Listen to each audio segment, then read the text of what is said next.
E aí, meus irmãos, como é que foi o dia? Hoje, à tarde, deu para descansar? Eu tentei dormir um pouquinho, mas eu não conseguia. A gente fica sempre excitado. E eu passei uma grande parte ouvindo a doutora Edmeia Thompson. Eu gosto, hein? William Thompson, Edmeia William Thompson, mais conhecido como Edmeia Williams. Tenho um carinho por ela, porque é uma senhora que ela fica em cima da palavra, nem vai para a direita nem para a esquerda. E nós estamos aqui tentando mexer com o livro de Apocalipse. É um livro que tem uma singularidade. Ele demorou para ser aceito como um livro canônico. A canonicidade dos 66 livros da Bíblia não foi um trabalho teológico, foi um trabalho da igreja e o Espírito Santo agindo. E alguns livros tiveram dificuldades, como Tiago, como Apocalipse, mas todos eles são perfeitos. E o livro de Apocalipse, ele não vai falar de confusão, ele vai falar de cosmos, ele fala de ordem. É uma revelação da pessoa de Jesus Cristo. Nós vimos aqui no primeiro versículo, não foi? O primeiro versículo que diz, revelação de Jesus Cristo. E daquilo que ele fez, e daquilo que ele faz, e daquilo que ele fará. Nós temos visto que os três verbos do Apocalipse, ele tem que ser interpretado na base do versículo 19, do capítulo 1. Apocalipse 19, 1:19. Celebração da rede, mais. Agora vamos ver a celebração do Apocalipse, mais. Apocalipse 1:19.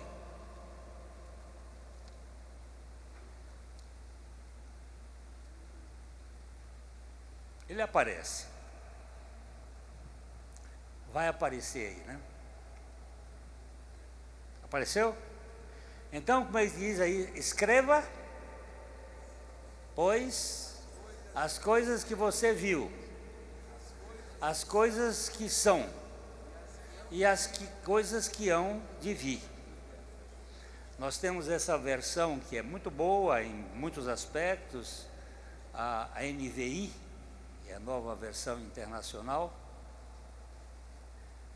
Vou aproveitar aqui para dizer que todas as versões, elas têm coisas boas e todas elas também têm deficiências, porque tradução não é coisa fácil. Os italianos dizem que tradutire é traire. Quando você traduz, você trai, porque nem sempre as palavras são exatamente iguais de uma língua para outra. Mas ele aqui tenta colocar numa linguagem mais fácil de se ouvir, de ver. Ele diz, escreve, João, escreva as coisas que você viu. E o que foi que ele viu? Você se lembra que ele ouviu uma voz como de trovão atrás dele, e ele virou. Primeiro se ouve, porque a fé vem pelo ouvir, depois se vê espiritualmente. Aquilo que o olho não viu, o ouvido não ouviu e não subiu ao coração do homem, são as coisas que Deus preparou para os que o temem. E ele então viu o sumo sacerdote, cabelo branco, olhos como de fogo, pés polidos, roupa que vinha até embaixo. E ele viu que aquele que estava lá, estava no meio dos candelabros, dos 7 candelabros. Ele vê primeiro o candelabro, vê primeiro a igreja, depois vê o Senhor da igreja. E hoje de manhã nós temos umas cutucadas aqui, né? Que eu sou reflexo do Senhor Jesus Cristo. Quem me vê tem que ver Cristo. Cristo tem que sair pelos poros, lembra da história? Nós temos que manifestar Cristo. E agora, essa é a forma de interpretar o Apocalipse. O que você viu, as coisas que são e as coisas que hão de vir. Eu fiquei muito tempo aqui, que é muito tempo, misericórdia. Eu fiquei um pouco de tempo mais tentando olhar para Ele, para Jesus. Porque é quando nós tivermos a consciência dEle e o virmos como Ele é que as coisas vão mudar na nossa vida. Eu quero agora, à noite, falar um pouquinho das coisas que são. Quais são as coisas que são? São os 2 capítulos de Apocalipse, capítulo 2 e capítulo 3. Ele fala das coisas que são, que é a igreja. E o Espírito Santo capacitou João, mediante a revelação de Jesus Cristo trazida pelo anjo, a ver a igreja a partir de 7 comunidades locais na Turquia, hoje Turquia, na Ásia Menor. Essas igrejas, elas vão refletir a ação de Jesus e também a característica da humanidade que nós expressamos.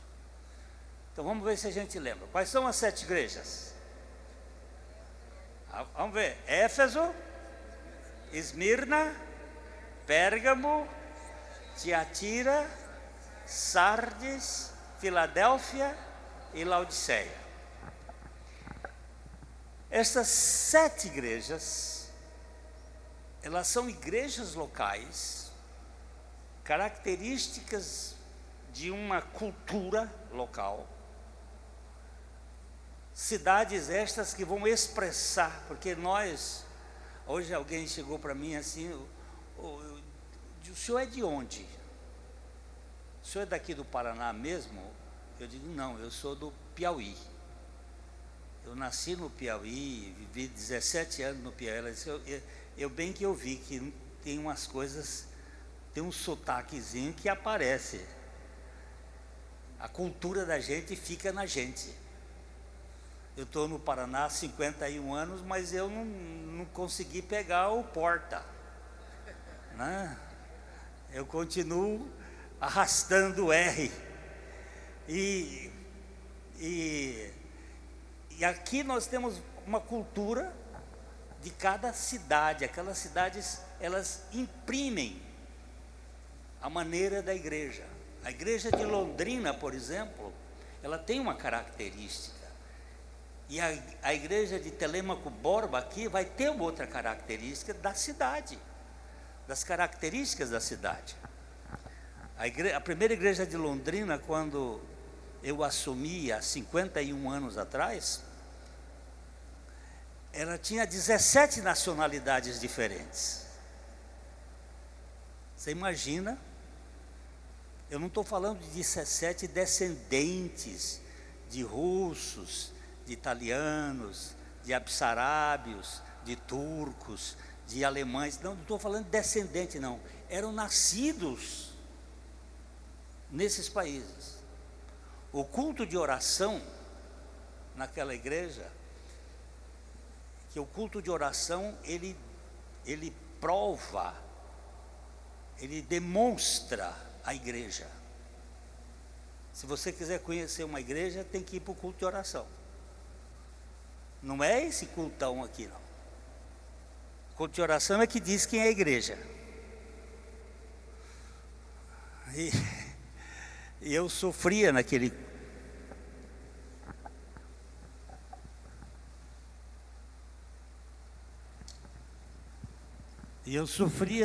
culto de oração, porque tinha umas 10 pessoas, era uma igreja de 300 membros, e tinha umas 10 a 15 pessoas no máximo, e aquelas senhoras mais velhas não oravam em português, porque xingar e orar só se faz bem na língua materna. Então, na hora de orar, uma orava em turco, outra orava em japonês, outra orava em alemão, outra orava em abssárábio, outra orava em leto, e eu dizia: meu Deus, isso aqui é Babel, eu não estou entendendo nada. Eu digo: Senhor, interpreta para mim essas orações. E é uma igreja que trouxe uma característica desses povos todos que estão lá. Até hoje, os descendentes, e a igreja traz uma característica. Então, cada igreja aqui vai apresentar o seu reflexo sociológico. E para cada igreja ele vai dar uma especificação. Então, nós vamos começar aqui com Apocalipse capítulo 2. Vamos ler aqui só o iniciozinho, versículo 1 do capítulo 2. E já começamos hoje de manhã dando alguma pitada, mas vamos dar uma olhadinha aqui. Apocalipse 2, 1. Tira essa cara feia daí, gente.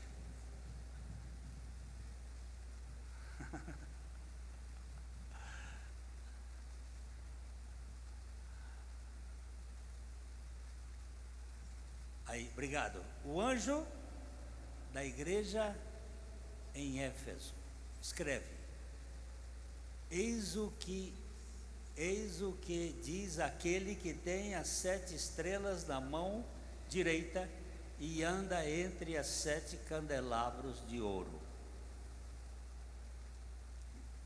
Todas as cartas começam com uma saudação, depois tem alguma repreensão ou elogio, depois um chamado ao arrependimento, e finalmente vem um incentivo aos vencedores. Então ela tem essa postura, essa característica da carta. Então, vamos ler a carta toda. Vamos ler a carta toda. Vocês sabem, todo mundo aqui é mobralizado, né? Todo mundo aqui já passou pelo Mobral. Então, nós, no primeiro capítulo de Apocalipse, nós tivemos uma informação maravilhosa, que bem-aventurado é aquele que lê, é aquele que ouve, e é aquele que guarda as profecias desse livro. Eu gosto de ler em voz alta a Bíblia, porque quando eu leio a Bíblia em voz alta, eu estou lendo e ouvindo, e aí eu peço o Espírito Santo para fazer a aplicação, para eu guardar, e aí eu estou sendo bem-aventurado triplamente. Então vamos lá, versículo 2.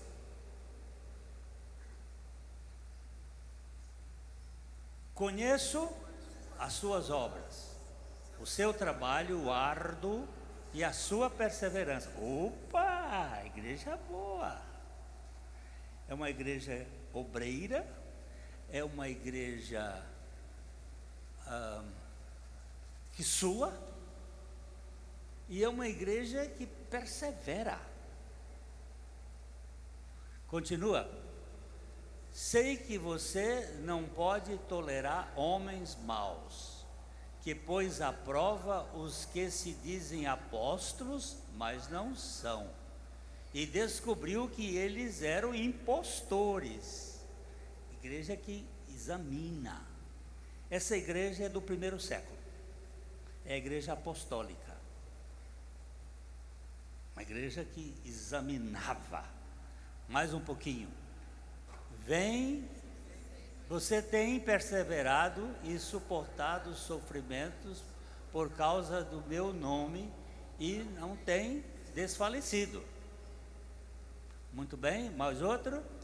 No entanto, contra você tenho isto: você abandonou o primeiro amor. Uau! Que coisa triste. Vamos lá um pouquinho mais. Portanto, lembra-te de onde caiu, arrepende-se e faça as obras que praticava no princípio. E não arrepender, virei a vocês e tirarei os seus candelabros do lugar dele. Oh, que tristeza! Há, porém, uma coisa a seu favor: você odeia a prática dos nicolaítas, como eu também odeio. Quem são esses nicolaítas? Nico. Você sabe o que é Nico? Alguém sabe o que é Nico?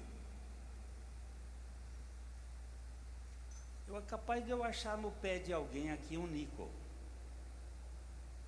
Você chama de Nike, mas Nike é uma pronúncia americanizada de Nico. Não existe Nike, existe Nico. Nico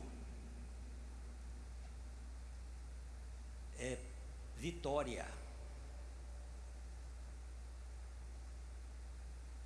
Você não vê que o Nike tem um V assim? Vitória. E Laos é o povo. Laos. Nicolaítas são aqueles que vencem o povo, que dominam o povo, que conquistam o povo. São aqueles que fazem parte do STF,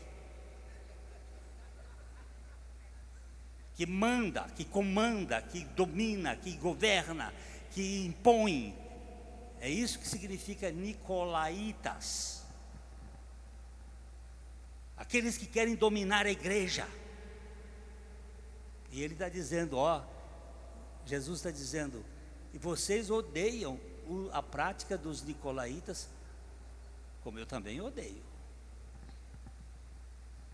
Eu não gosto de gente mandona, porque na minha igreja quem manda sou eu. É Jesus dizendo, na minha igreja quem manda sou eu. Eu sou a única autoridade, eu sou a cabeça. Eu sou o Senhor. Você vai dizer lá atrás.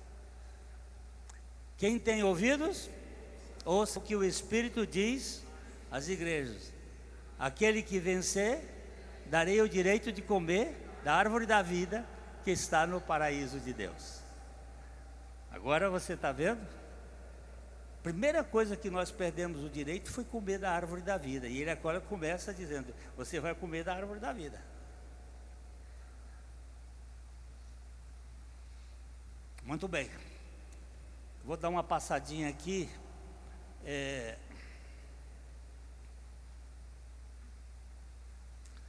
Éfeso era uma cidade comercial e religiosa importantíssima. E era conhecida pelo templo de Ártemis, ou a Diana dos Efésios.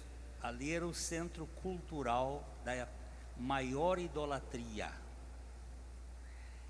E a igreja foi influenciada muito por essas práticas, mas ela foi muito bem pastorada. Vocês sabem quem foram os pastores de Éfeso? Teve 3 pastores de Éfeso que eu queria ser pastoreado por eles: Paulo, Timóteo e João. Você imagina uma igreja pastoreada por essa turma. Mas mesmo assim essa igreja esqueceu o primeiro amor. Uau! Porque isso reflete a nossa humanidade. Nós somos tendenciosos a esquecer o primeiro amor. A igreja, ela é a igreja apostólica, é a igreja mais próxima de Jesus. Ela representa o primeiro século cheio de zelo doutrinário, mas que enfraqueceu com a ameaça de esfriar espiritualmente. O risco da frieza espiritual é muito grande. Quando a gente percebe, o mundo começa a entrar. E o John MacArthur disse o seguinte: Éfeso nos lembra que conhecimento sem amor é vazio, e serviço sem paixão é estéril. Olha que frase. Conhecimento sem amor é vazio. E serviço sem paixão é estéril.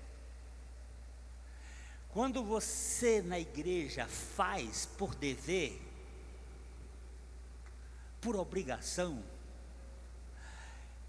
pede licença e vai embora, saia do que você está fazendo.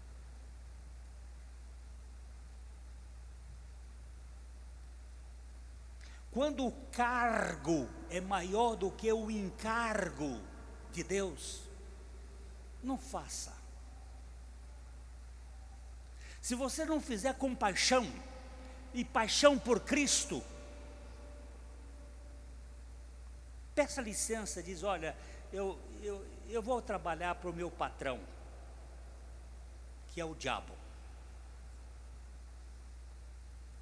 Porque um homem de Deus não pode ser superficial naquilo que ele está fazendo.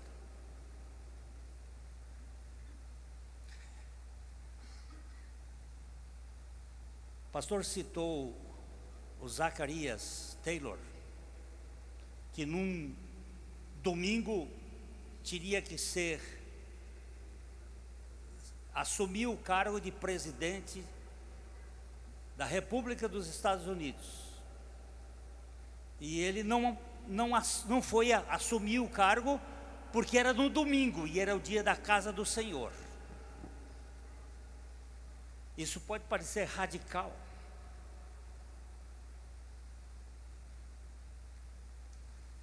Eu estou querendo me lembrar o nome do primeiro-ministro inglês, que ia receber uma comenda da rainha Vitória. E quando procuraram ele no grupo, ele ia receber uma comenda de alto valor pela rainha, e procuraram ele, ele não estava lá. E aí, eu acho que era o de Israel, Benjamim de Israel, e foram procurá-lo. Onde é que ele estava? Ele estava ensaiando no coral, onde ele ia cantar no domingo na igreja, primeiro-ministro da Inglaterra. E foram dizer para ele: mas o senhor tinha que receber. Ele disse: mas eu estou servindo o rei dos reis e não a rainha. Uau! Quando você não tem paixão por Jesus Cristo, não queira fazer. Spurgeon disse: se você vai fazer alguma coisa que você vai fazer só por obrigação, não faça. Mas se você for fazer por amor ao Senhor, faça de todo o coração. Eu estou servindo ao Senhor. Acabei de escrever um livrinho. Eu sei que ele vai ser provocante, porque ele foi para mim, ele foi uma pancada. Para escrever foi paleura. A toalha e a bacia.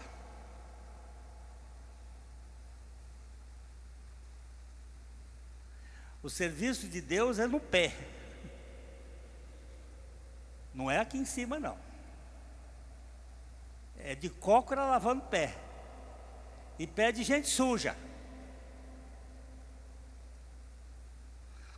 No dia que a gente subir aqui, querendo aparecer, peça licença ao seu patrão e diz: eu vou trabalhar para o senhor lá no meu mundo, que esse não é lugar para filho de Deus.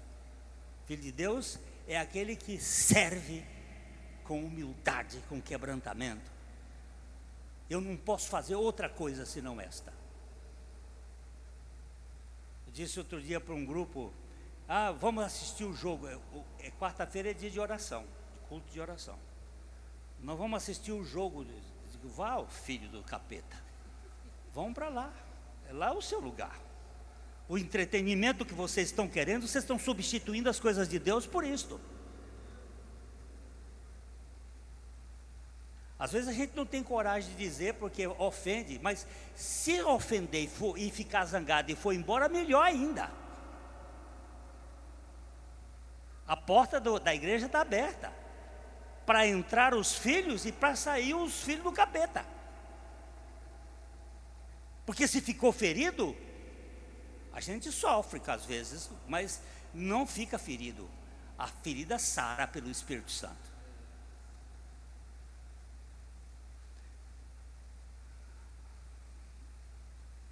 Eu sei que é duro falar essas coisas, mas, gente, o amor por Cristo deve ser a nossa prioridade principal.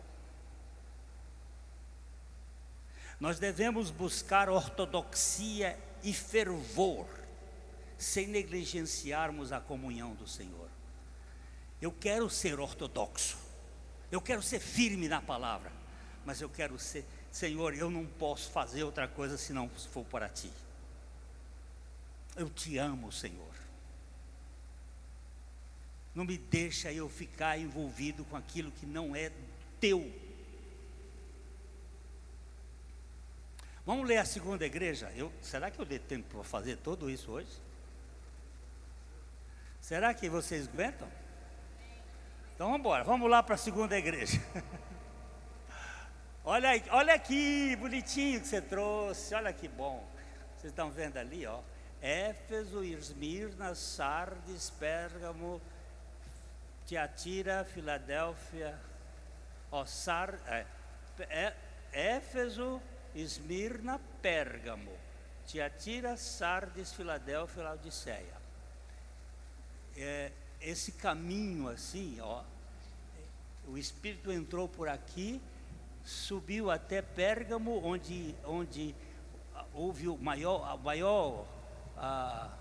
tempo do Constantino. Aí ele desce, vai fazendo assim. Presta atenção, isso é um símbolo. Eu não vou explicar o símbolo agora não.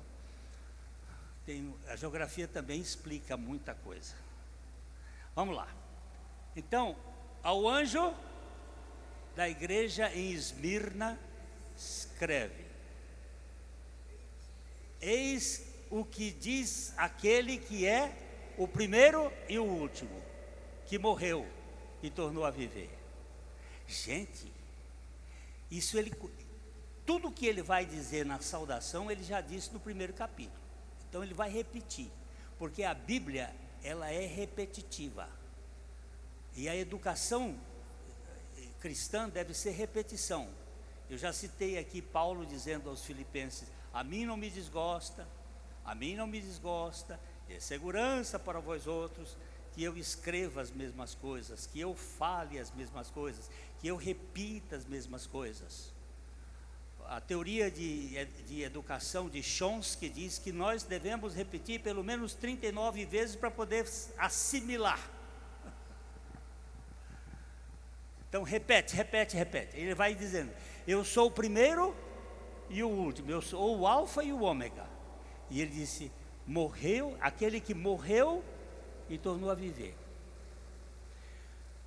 Só que, cara, quando ele morreu, ele tinha um foco em você, porque você é filho de Adão, e você traz a natureza do homem velho de Adão.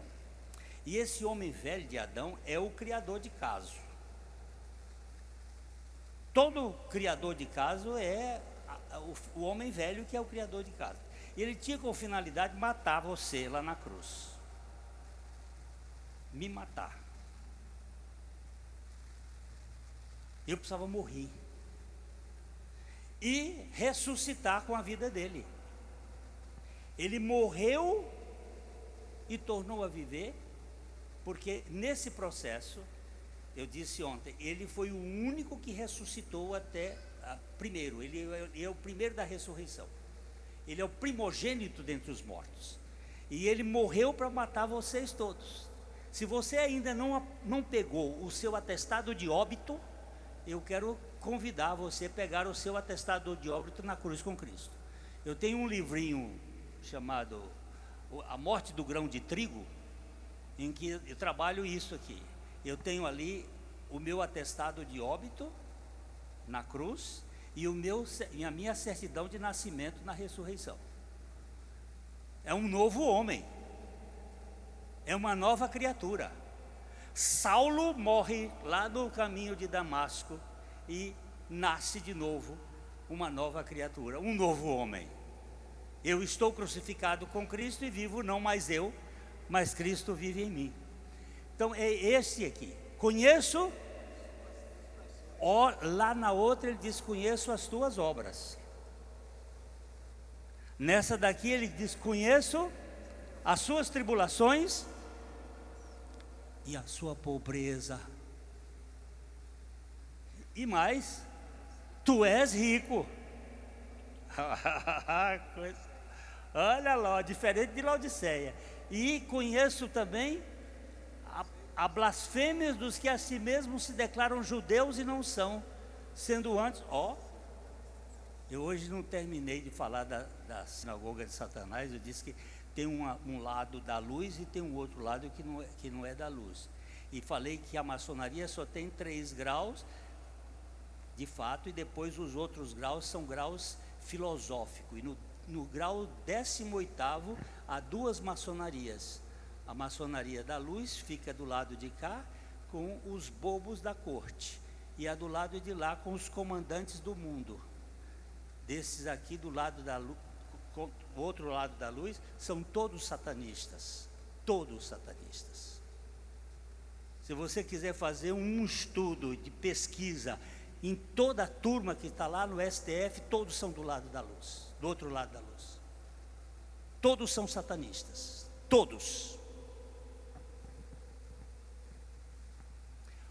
Os daqui não sabem quem são estes, mas esses daqui frequentam lá, a loja de lá também.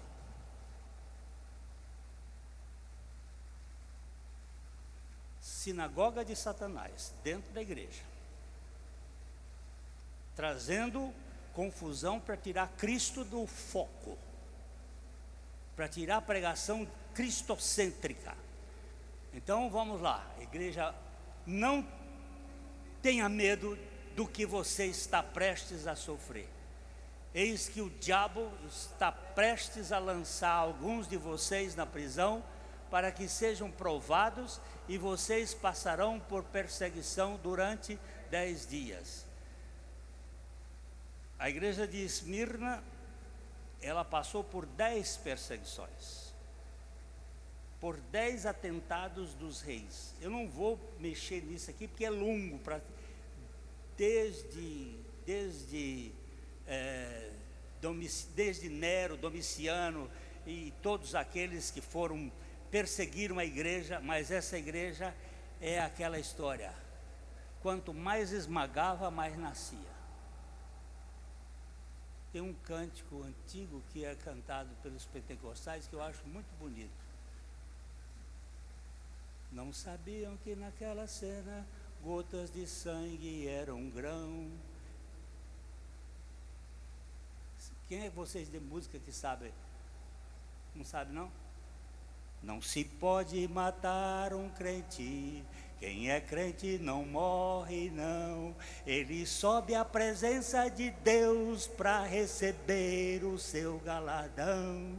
Olha, e ele diz que quando matava o pobrezinho, dizia o sangue brotava, morria um, saía 10, morria 10, saía 100, morria 100, saía 1000. A igreja que mais cresceu no mundo foi a igreja de Esmirna.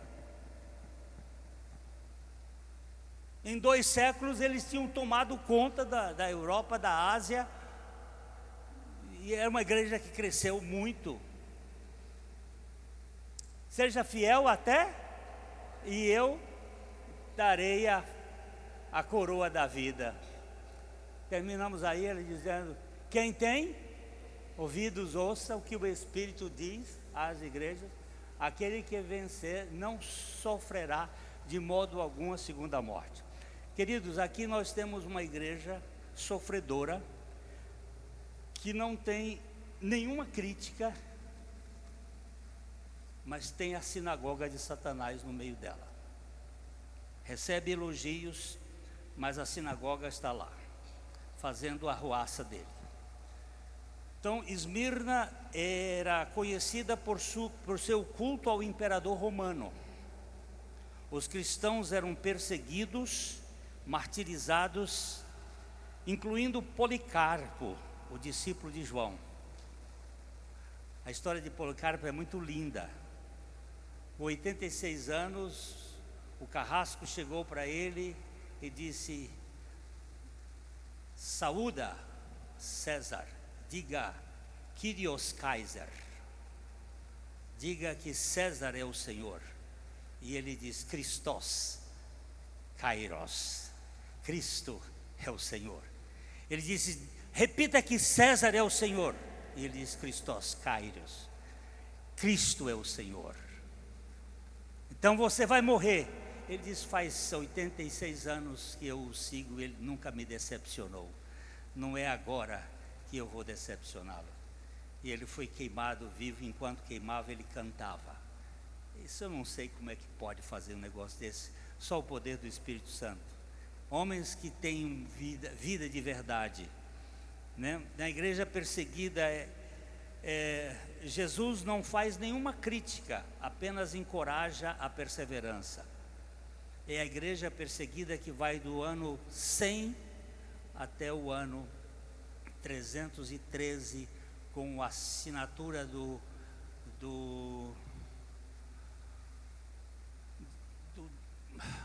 de Milão, a assinatura do Pacto de Milão, mas não é pacto a palavra não, mas é a mesma coisa, hein? Edito de Milão. Tertuliano disse: o sangue dos mártires era a semente da igreja. A igreja crescia com vida. Nós precisamos estar preparados para sofrer por Cristo. O sofrimento não nos separa de Deus, mas nos fortalece. Eu já fui pré-tribulacionista. Eu achava que eu tinha uma loucura para não passar pela tribulação, mas eu acho que pelo menos pelo meio da tribulação eu vou passar. E se passar por ela toda, louvado seja o Senhor, que Ele vai dar força para suportar. Porque nós não temos que ter... É uma questão natural. Eu não quero sofrer. Isso aí, aquele que quer sofrer é sadista, ou masoquista, sei lá o que ele é. Eu não quero sofrer, mas se tiver que sofrer, nós vamos ter que sofrer olhando para o Senhor, não é? Precisamos estar preparados. A terceira igreja, vamos lá, rapidinho. Pérgamo, os versículos 12 a 17. Bota aquilo que você estava lá. Isso aí, é Pérgamo mesmo. Você sabe onde é que está isso aqui agora? Eles tiraram todo o material, está em Berlim, como o centro de Satanás em Berlim. Eu passei lá para ver. Você passou, né? O centro de Satanás em Berlim. Eles tiraram de Pérgamo e colocaram lá.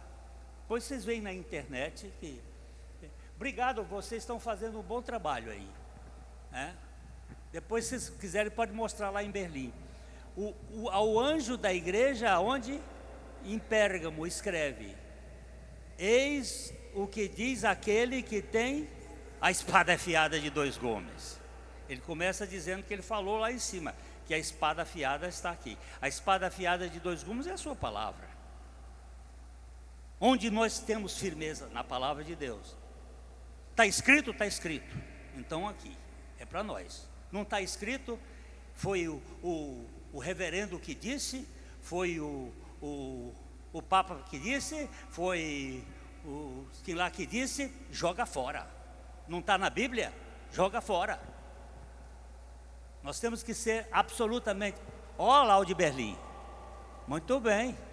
Lá atrás está o bicho. Está o capetão. Vamos embora para frente. Conheço onde você vive. Onde está o trono de Satanás. Apesar disso, você permanece fiel ao meu nome e não renunciou à sua fé em mim. Pérgamo era uma cidade endiabrada. Era uma cidade de axé hoje. Uma cidade do carnaval de axé, onde todas as escolas de samba fizeram homenagem a Satanás. É a cultura que está dominando o nosso país. E aí a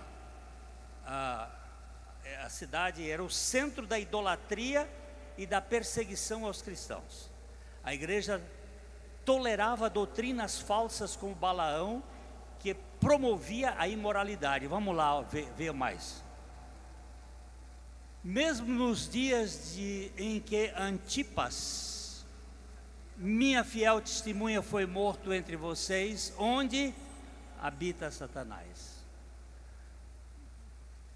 Vocês moram, a igreja morava no centro do culto a Satanás. Mas ela, mesmo assim, ela permaneceu. Vamos ver para frente.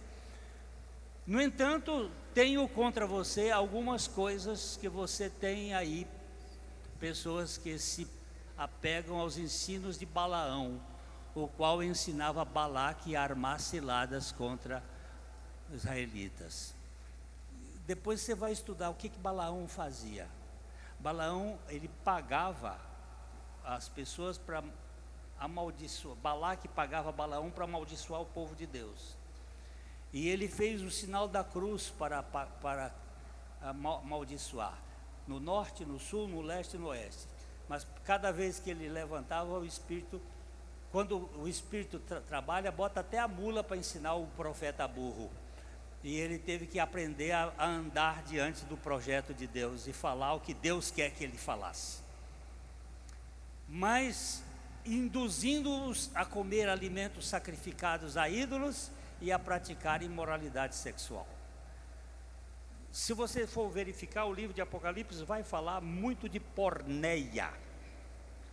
O capítulo 17 de Apocalipse, quando ele vai falar para sair o povo dele, o 18 que sair, do povo dele da Babilônia, Babilônia ali é a igreja que está vivendo hoje. É a igreja laodiceriana que vive hoje da pornografia. Hoje, pastores pornógrafos nos Estados Unidos, eles que têm estatísticas, cerca de 70% se disseram praticantes de algum momento de pornografia. E hoje é fácil. Ela está aqui, ó.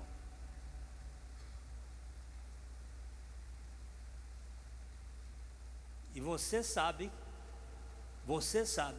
a luta que você tem.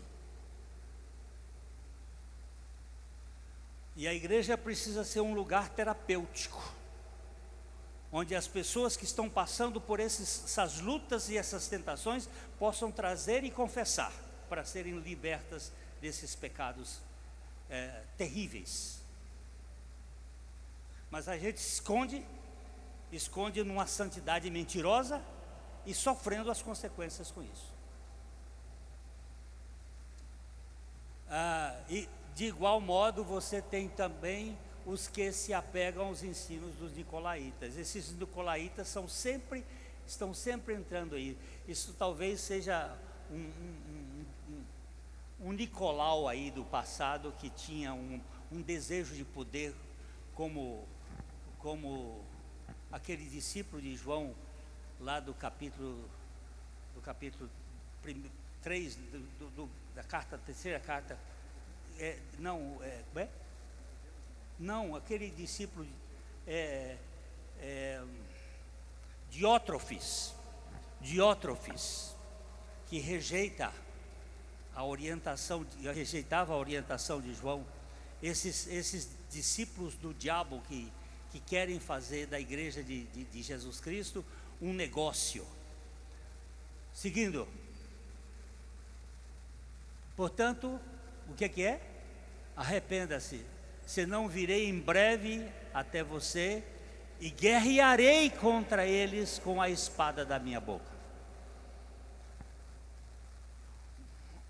A Idade Média, nós vamos verificar, ela foi muito tomada pelas heresias diabólicas e só começou a ter um despertamento quando Deus começou a levantar o Wycliffe e Tyndale e Glênio e John Knox e aquele Savonarola também, mas um pouquinho antes, John Hus, eles começaram a lançar a palavra, e a palavra foi fazendo uma revolução. Seguida, vamos lá que tem muita coisa. Quem tem?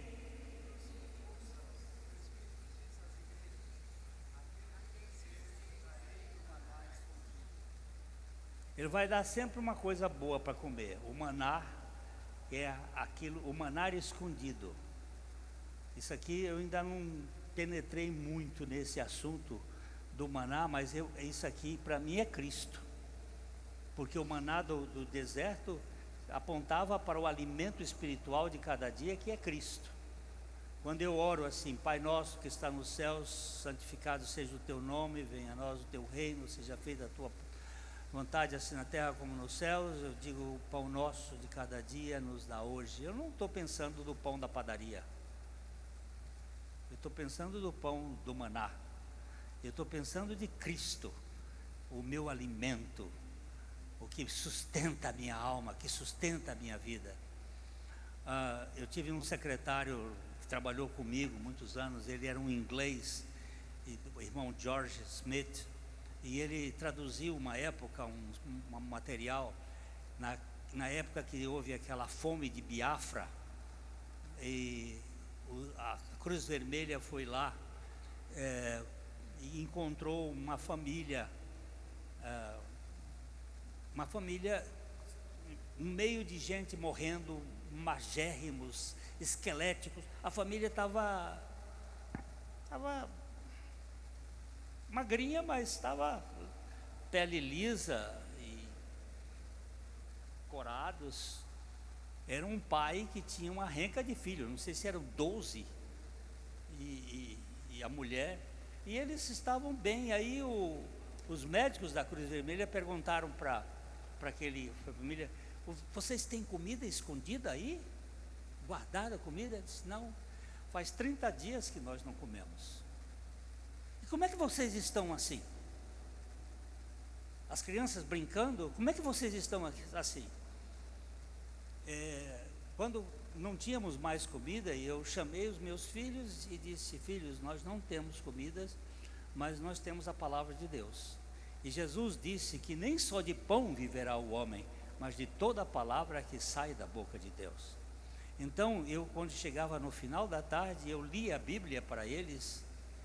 Todos eles ficavam ali ouvindo por 1 hora até escurecer, e porque não tínhamos luz elétricas nem luz de vela, nós líamos até escurecer, e eles enchiam o coração com a palavra de Deus. E nós estamos vivendo há 30 dias sem nenhuma comida, porque a palavra de Deus nos tem sustentado. Isso não existe. Não existe para você que é um incrédulo.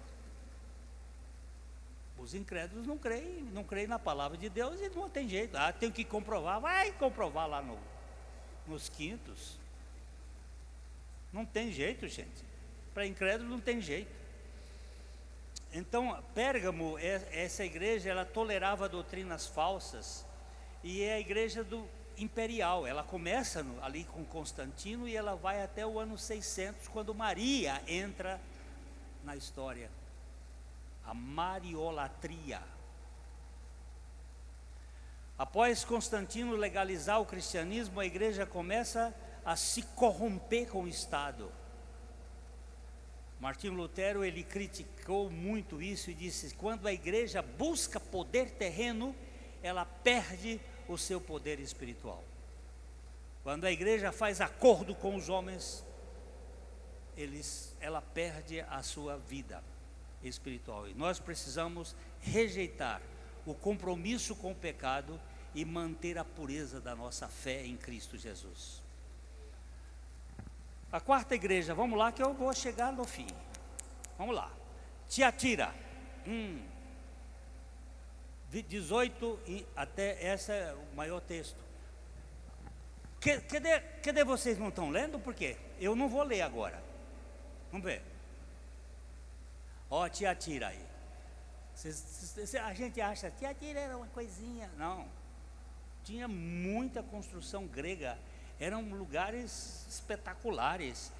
Banho turco aí era espetacular. Eram lugares muito... Olha as colunas jônicas, como são bonitas. Olha que coisa mais preciosa, né? Vamos lá, vamos ver Tiatira.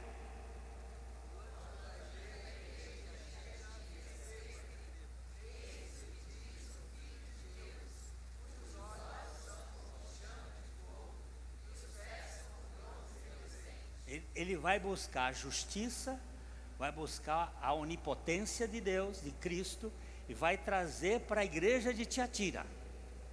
Para cada igreja ele traz uma das qualidades do seu caráter. E aí diz mais: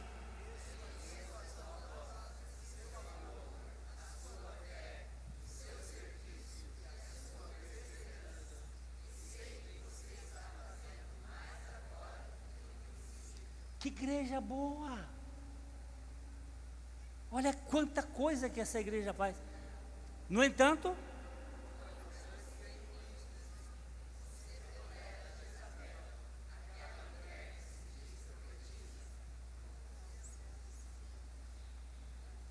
hoje é dia da mulher.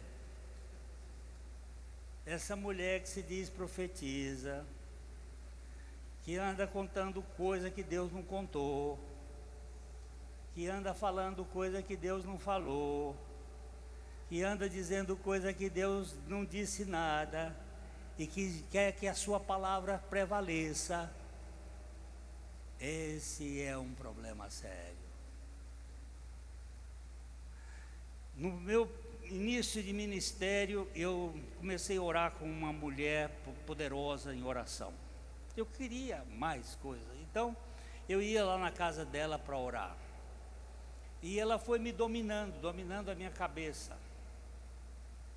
E um dia ela começou a profetizar sobre mim e disse: meu servo, eu escolhi esta minha serva para ser seu guia. Uau! Quando ela usou a palavra-chave, porque Jesus disse: um só é o vosso guia, o Cristo. Eu escolhi esta minha serva para ser seu guia. Eu disse: em nome de Jesus, não!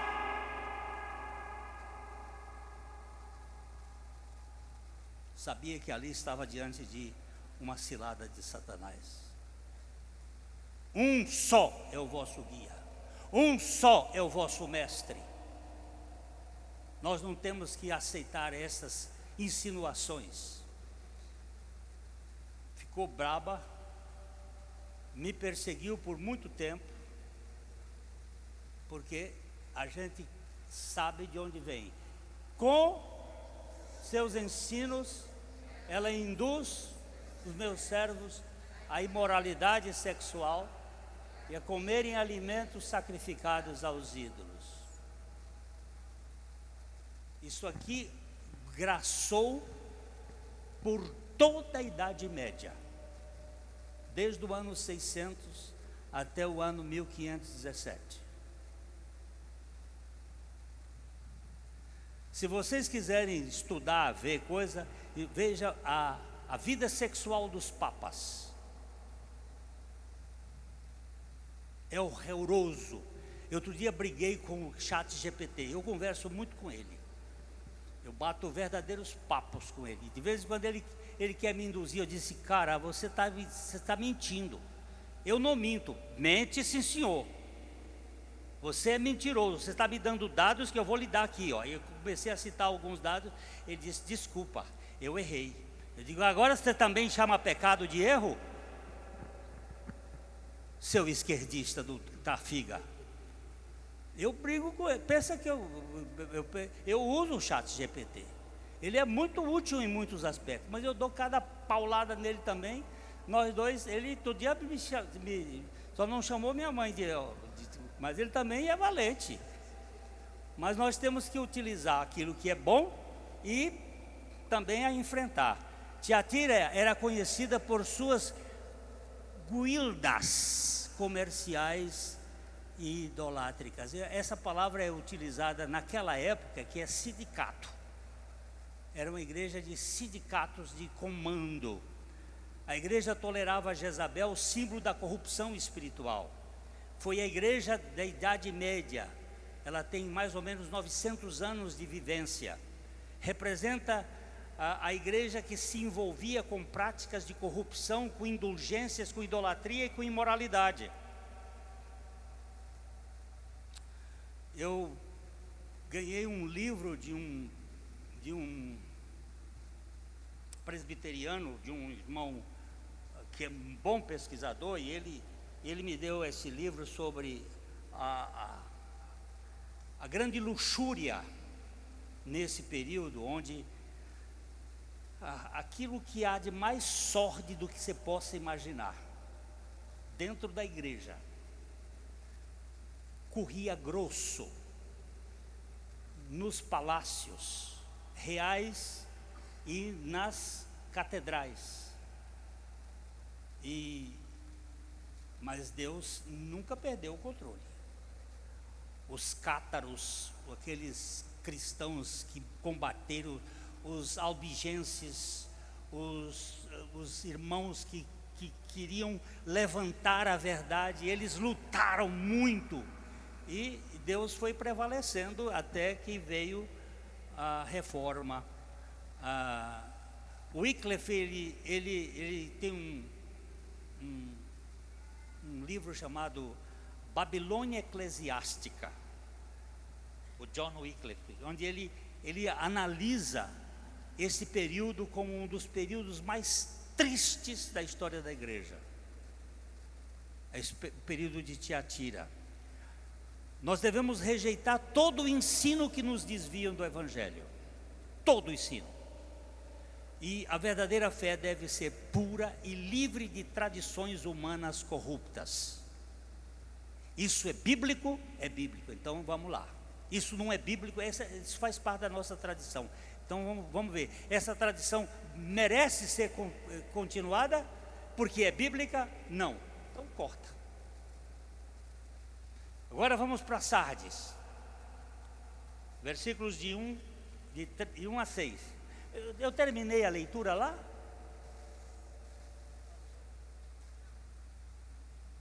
Dê-lhe tempo para que se arrependa, mas ela não quer se arrepender da sua imoralidade, por isso que ela é mais longa. Mas não acabou não, essas igrejas elas continuam. As 3 primeiras elas acabaram, Éfeso, Esmirna e Pérgamo elas pararam.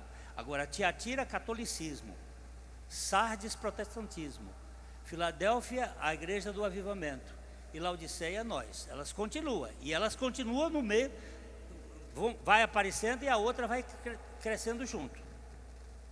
Vamos lá. Vamos lá ler o texto. O texto é pequeno. Vamos ver, 3 de 1 a 6. Bem forte, meu povo.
O protestantismo tem nome de que estava vivo, mas ainda estava muito na razão.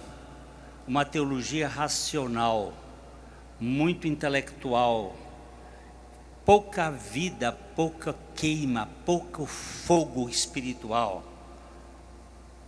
Formou uma igreja elitista, trancada, fechada, sem uma vida espiritual, sem o poder do Espírito. Era muito comandado pelo raciocínio, pela lógica grega. Muito bom, muitas coisas excelentes, você vai ver. Mas ele diz, tem nome de que estás vivos, mas ainda está morto. Mas eu tenho uma mão cheia, eu tenho um bocado aí, eu tenho um bocado de gente aí, que não se contaminou e vai se vestir de vestido branco. Vamos lá para Sardes, olha que bonito o templo lá, é bem interessante.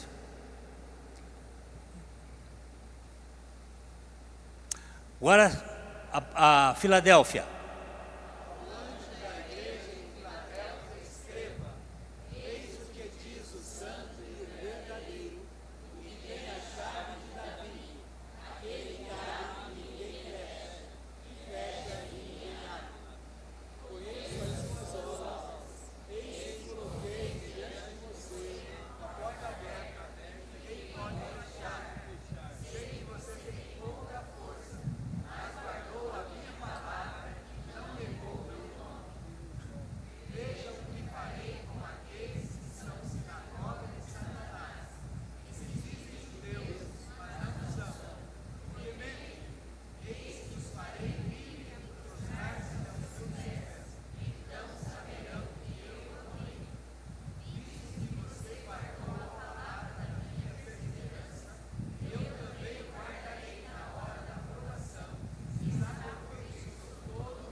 Essa igreja aqui, ela começa no século XVIII, com o avivamento de Zinzendorf, por volta de 1717. E ela vai até o final do século XIX. É uma igreja, uma cidade pequena, tem retrato, olha aí, ela é uma cidade pequena, é pobre, sem muita coisa. Aqui já é coisa moderna junto com a antiga. Era uma cidade não muito projetada. E Jesus elogia sua perseverança e fidelidade. É o período do avivamento na história da igreja. Nunca nós tivemos uma igreja que se assemelhasse a Esmirna como esta, sem a perseguição de Esmirna. Ela teve muito crescimento, a Europa praticamente foi tomada por aquele avivamento. Charles Spurgeon, ele diz que a igreja, ela não existe para si, mas para o mundo. E a igreja desse período foi extremamente missionária. Ela representa o grande avivamento e as missões globais, as missões como William Carey e toda aquela turma que andou crescendo. E nós precisamos manter o espírito missionário e fiel à palavra de Deus. É uma igreja cujas portas foram abertas pelo Senhor para ser uma igreja bem missionária. Que Deus faça isso conosco, né? Agora vamos para a última igreja, que é Laodiceia.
Aqui é o nosso tempo.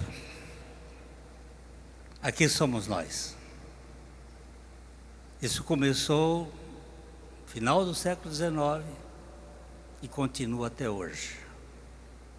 A igreja, vamos começar, olha aí a Laodiceia, rica.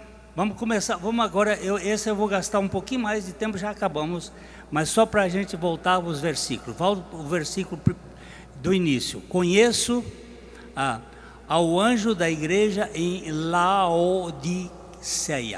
O nome.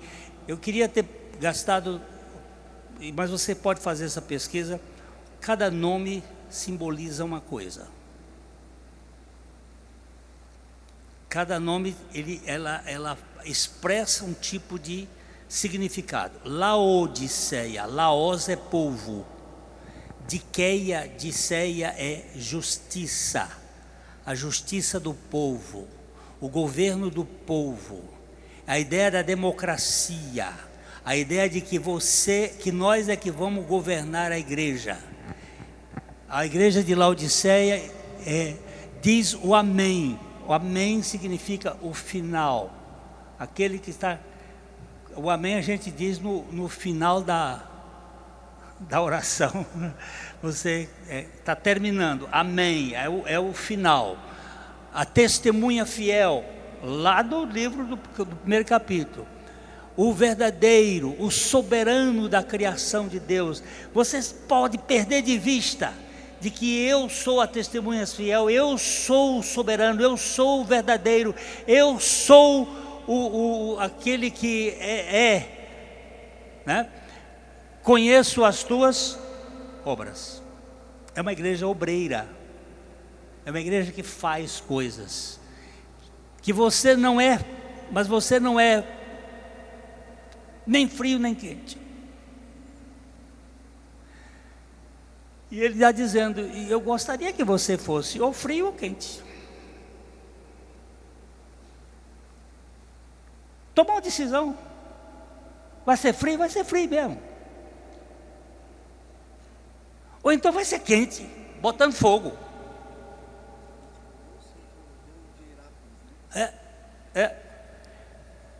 Assim, porque é morno, é que ele sempre fala para o lideraço, para o anjo, para os mensageiros. Nem frio nem quente, eu estou a ponto de vomitar da minha boca. Água morna, a gente...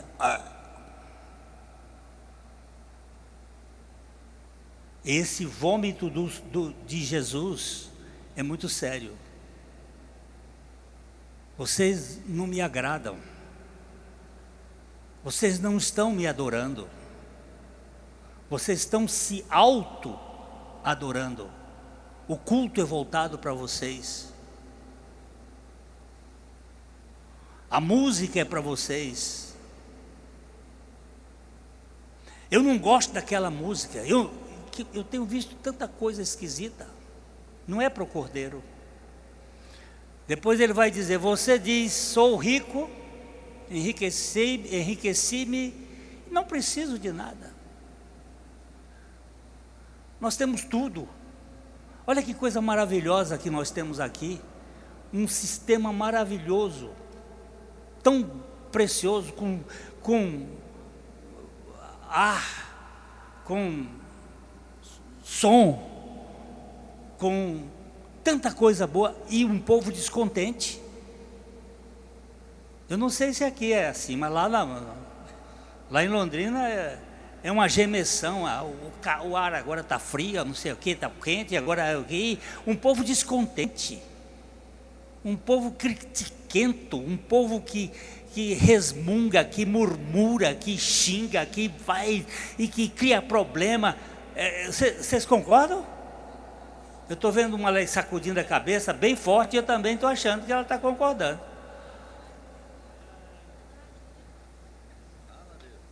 É assim mesmo ou não? Descontente. No entanto, eles não se percebem que são infelizes, e miseráveis, e pobres, e cegos, e nu. que diagnóstico terrível!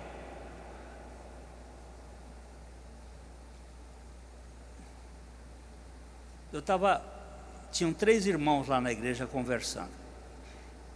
E eles estavam reclamando do governo, e reclamando dos impostos, e reclamando. E eu cheguei, ei, queridos, como é que vocês estão? Ora, pastor, misericórdia, vai de retro, meu irmão, deixa eu ir embora perto de vocês, que vocês vão me contaminar.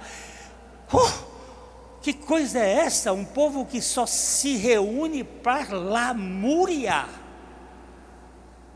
para reclamação, que deu o louvor ao Senhor na tribulação, que deu o cântico de Paulo e Silas na cadeia, o chicote nas costas e sangrando, e eles louvando a Deus meia-noite, onde é que está isso?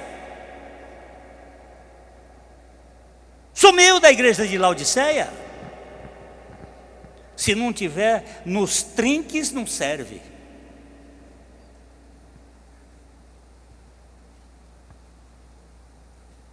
Meu pai,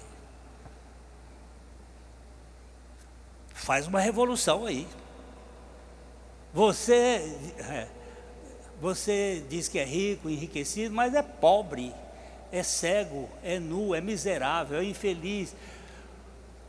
Dou a você este conselho: compre de mim ouro refinado no fogo, para que você se torne rico. Compre roupas brancas, para que você me vista, porque se vista e não se manifeste a vergonha da sua nudez. Por causa disso tudo, depois você faz uma coleção das porneias que tem aqui no livro de Apocalipse. Tem um bocado de porneia, por causa de imoralidade, por causa de sujeira. Esse tempo é um tempo de porcaria, de nojeira, de sujeira.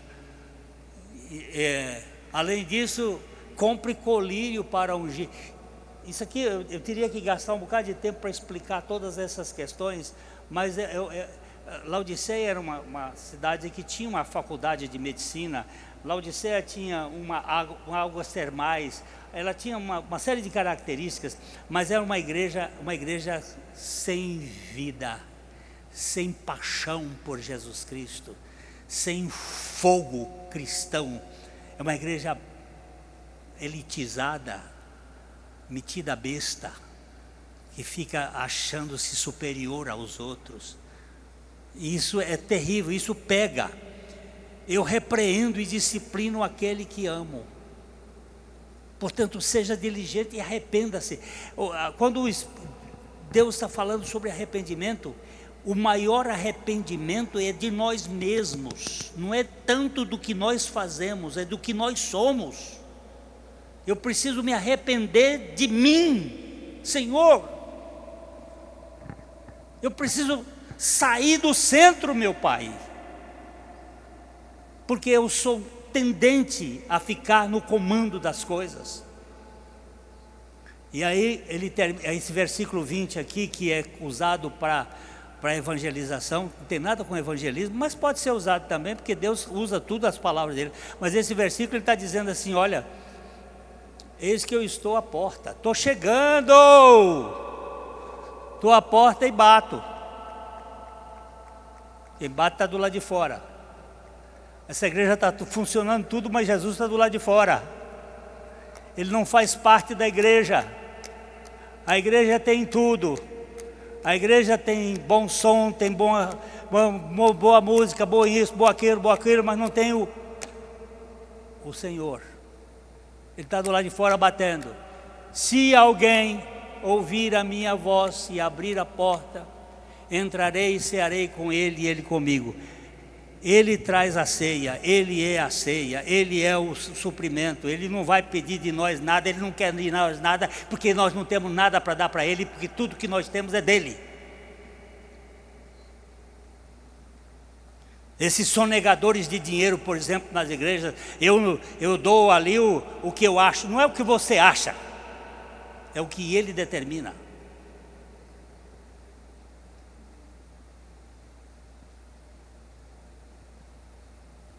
Eu não tenho nada, eu não vou levar nada.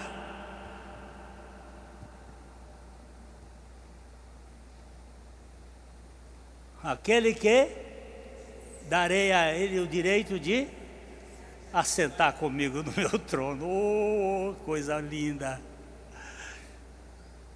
Como eu também venci e me assentei com meu Pai no seu trono. Você já pensou que é privilégio para essa igreja? Vai julgar os anjos sentados no trono do Senhor. Vai julgar as tribos de Israel junto com o Senhor. Quem? Os vencedores dessa igreja. Deixa eu ver o que eu notei aqui. Laodiceia era rica, mas espiritualmente fria, morna e arrogante. Jesus diz: tu és morna e não és nem fria nem quente. Esta igreja representa o momento atual marcado pelo materialismo, o relativismo e a mornidão espiritual. O Dr. Tozer, ele deu uma frase que diz assim: a maior tragédia do cristianismo moderno é que estamos satisfeitos sem Cristo.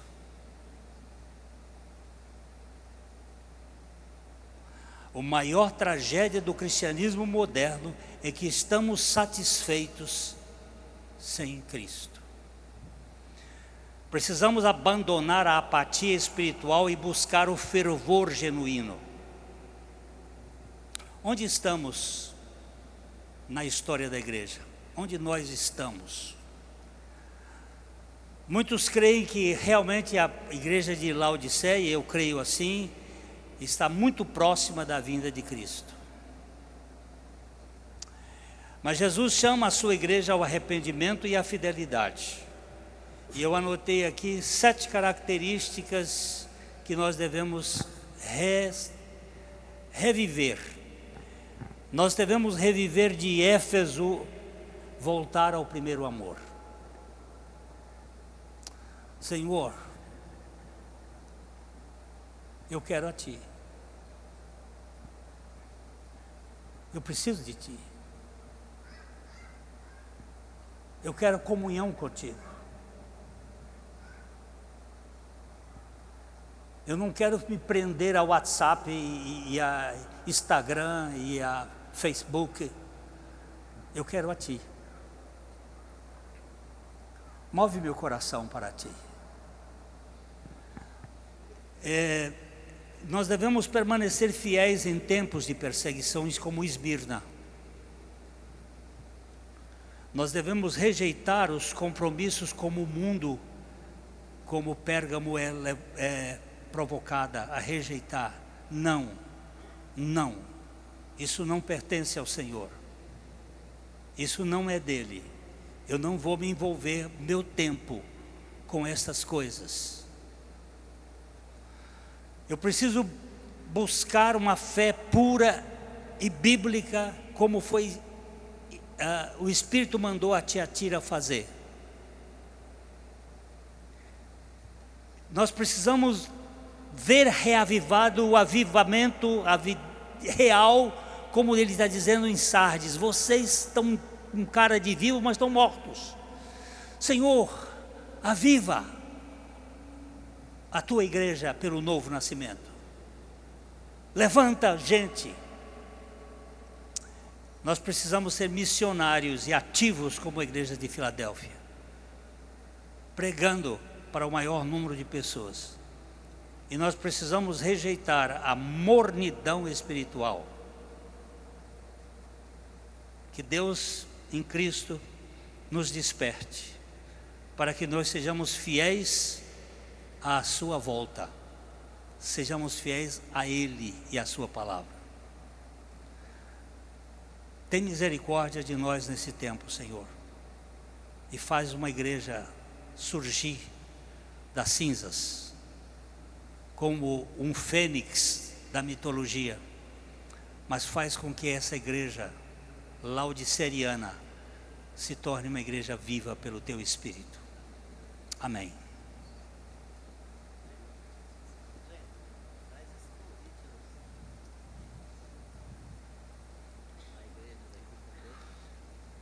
Ao invés, isso foi colocado para nós lá,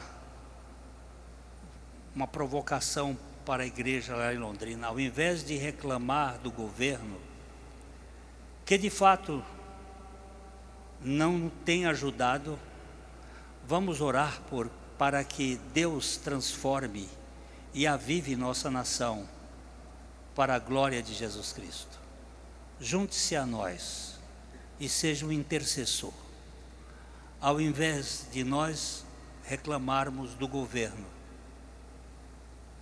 que de fato não tem ajudado, que só tem atrapalhado. Mas vamos orar para que Deus transforme e avive a nossa nação. Você crê que Deus pode ouvir você? Eu tenho uma coisa assim, a Bíblia diz assim, Elias era sujeito às mesmas fraquezas que nós. Quando eu li esse texto, Elias era sujeito às mesmas fraquezas que eu. Será que é mesmo? Eu sou. Pois é, eu descobri que Elias ficou depressivo, que Elias pediu a morte, que Elias foi para a caverna, que ele se decepcionou, porque a Jezabel não era farinha de... A mulherzinha ela é da mesma turma do Alexandre. Pensa na mulherzinha encardida. E ele ficou depressivo. Mas aquele homem, teve uma hora que ele botou o acólito dele para ir olhar e disse assim: eu orei para não chover, agora já faz 3 anos e 6 meses que não chove. Todo mundo morrendo de fome e a culpa é minha. Eu pensando cá comigo. Ele disse: vai ver se tem nuvem. E o cara foi, olhou, nada. 7 vezes.